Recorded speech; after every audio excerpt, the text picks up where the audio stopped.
We're in the brew shop enjoying a smoked peat porter. Oh, I love this beer. But we're here to talk about something that I've gotten a whole bunch of emails from you guys, and it seems that as though the idea of converting a keg to a brew pot has become really popular. And I could not agree more. Now, I would love to go out and buy one of those beautiful Blickman brew pots. I just don't have the cash to lay out $350 or $400 for something that I want to be able to brew a 10-gallon batch.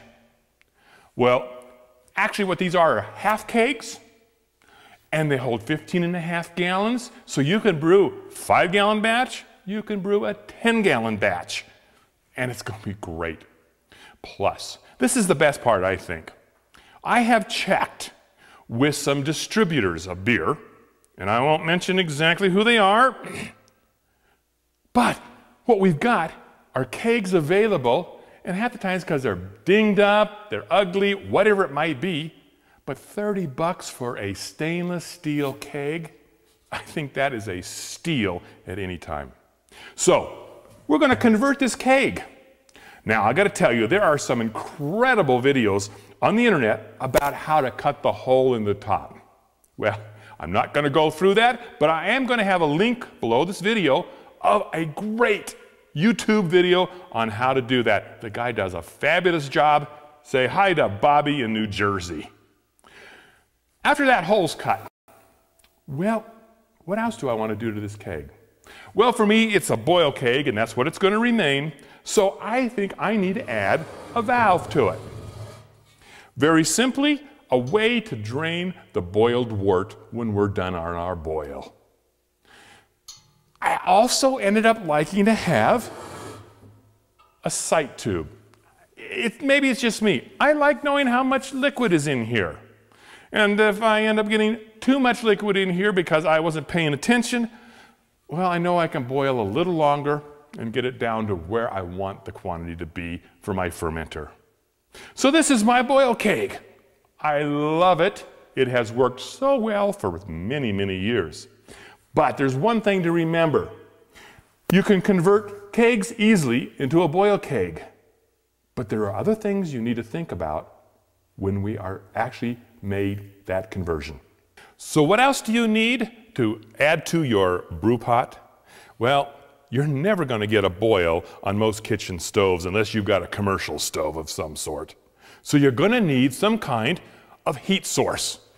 And a good propane burner works wonderful. Now this happens to be one that I use. I made the frame. I had scrap steel sitting around, and I have a ball making my own things. So I made my own frame and added this burner. Now this burner works wonderfully. But I will tell you, if I was to go out and buy new burners for my brew system, I would find those nice banjo burners. I really like what they're doing with them. I have some friends that use them, and oh, they work great. So you're going to need yourself a burner. So now we got our brew pot, we've got our burner, and we have boiled our wort. But there's one other thing we need to do, and we need to cool our wort quickly to be able to get it into the fermenter. Well, first of all, if you've got 10 gallons in this, we're talking a bit of weight, and I know for me, I'm going to have a hard time moving this around. Plus, you're going to have to find one heck of a big sink and lots of ice to cool it down like we've been doing with pots in our kitchen. So what do we need? We need some way of cooling this. The first thing that I ever was suggested to use was what's called an immersion cooler. Very simply, it's a big copper hose or line, and my water supply comes in and out, and this cools the wort. You put it into the brew kettle, and what I do is I would always put it in about 15 minutes before the end of the boil, and it sanitizes the coils, so you never had to worry about your bringing in a microorganism problem. But here's what I don't like about these. Two things. I battled and battled getting hoses to be on the ends well enough that it didn't slightly drip. That just seemed to be a battle for me. The other one, which I even liked more, that's not good, is it? even liked less is the fact that I have to move that chiller around in this wort, otherwise it takes forever to cool. So just sitting in the wort is not going to do it. So what would I do? Well, I got hoses hooked to it, and I'd sit there and I would play with this. Up and down and up and down and around until it cooled it down. Well, that was quite a workout, quite honestly, and I didn't enjoy it. But it was effective, so it is an option. But I want to share with you another option that I think you'll enjoy even more. Now, it's my personal opinion that most people who create a brew pot of this sort, they're into beer making. And they're going to be into beer making for a long time because they enjoy it. So, down the road, you're going to want to upgrade possibly to all grain, which, let me tell you, is such a fabulous way to go.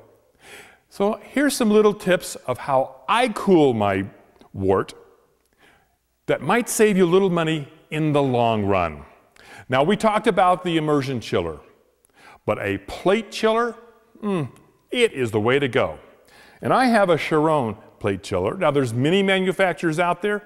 They all seem to be working really well. I've never heard a bad thing about a plate chiller if you use them correctly and think about the process. So I have my wort coming out of my boil bucket into a pump. Yes, you're going to need a pump. Unless you want to raise your boil bucket up high enough that maybe gravity will feed it down through your plate chiller. Personally, I love having pumps in my system. So I come down to my pump. I can regulate the amount of flow with a valve on my pump. From the pump to the wort chiller. Out of the wort chiller, directly into my fermenter. Two hoses that aren't on here, but of course would be, are my garden type hoses that bring in my cold water that do the water heat exchange. This system works fabulous. A good immersion chiller is probably going to run you $60, $80, somewhere in that range. When you get into a plate chiller, you're probably talking $80 and a little bit more. And when you are at a pump, well, I've seen pumps anywhere from $80 to $150. So you just kind of need to search to where you're going to find the best deals on them. Food grade pump is definitely what you're going to need. So that's my system for cooling, and it works so well that I can pump it as fast as the pump will pump, draining 10 gallons in no time into my stainless steel fermenter, and I'm at about 65 degrees. And my water temperature going into my chiller is about 55 degrees. Now, one little thing I'd like to show you, and that's these fittings. These are flared fittings that you can find at any hardware store, and they're very easy to use. Makes taking the brewery apart and cleaning a treat. But one key is you never want to over tighten these fittings. So basically put your wrench on and just barely bump it. That's all it takes. No tighter and you will be saving the flares and they will last you a lifetime. So now you have my suggestions for going to a big boil pot basically as inexpensively as you can. And let me tell you, once you get into full boils, you will never go back. And those of you who have wives, you won't be messing up the kitchen. You won't have to hear from them. We'll see you next time.